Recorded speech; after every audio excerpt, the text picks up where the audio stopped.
Alvarez ইস্যুতে এখনো অনড় অবস্থানে আতলেটিকো মাদ্রিদ, তাই তো বিকল্প পরিকল্পনাও সাজিয়ে ফেলেছে কাতালান ক্লাব বার্সেলোনা। আলভারেজকে না পেলে কার দিকে ছুটবে ক্লাবটি, সেটাই জানাচ্ছেন ফাতিন ইশরাক। হুলিয়ান আলভারেজকে নিয়ে বার্সেলোনার অপেক্ষার যেন শেষই হচ্ছে না। আর্জেন্টাইন তারকার বার্সায় আসার ইচ্ছা থাকলেও আতলেটিকো মাদ্রিদ এখনও অনড়। আলভারেজকে তারা ঘরোয়া প্রতিপক্ষের হাতে কোনোভাবেই তুলে দেবে না।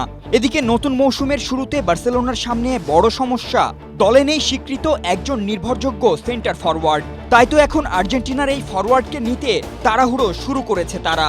আলভারেজকে ন্যু ক্যাম্পে নিয়ে আসতে আগামী 2 থেকে 3 দিন বা সর্বোচ্চ 72 ঘন্টা সময় বেঁধে দিয়েছে ন্যু ক্যাম্পের ক্লাব। কিন্তু শেষ পর্যন্ত আলভারেজকে না পেলে কি করবে বার্সেলোনা, আর কার দিকে যাবে তাদের নজর?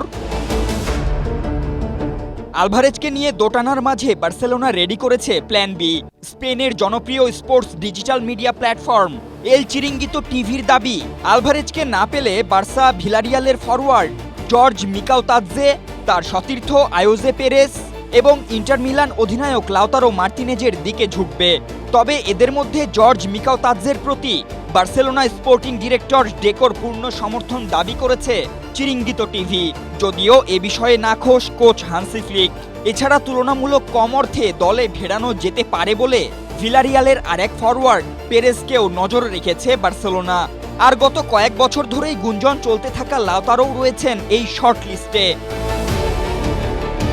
তবে এই 3 জন বাদেও গুঞ্জন রয়েছে কলম্বিয়ান ফরওয়ার্ড লুইস সুয়ারেজ এবং আর্সেনালের সুইডিশ ফরওয়ার্ড ভিক্টর গিউকেরেসের দিকেও নজর রাখছে বার্সেলোনা।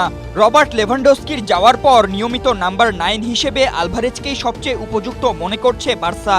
কিন্তু আতলেটিকোর অনড় অবস্থানের ফলে একটি সাময়িক ও সাশ্রয়ী সমাধানের পথে হাঁটতে পারে ন্যু ক্যাম্পের দল।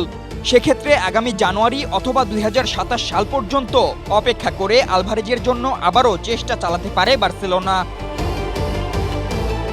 Fatin Ishraq, Asia post.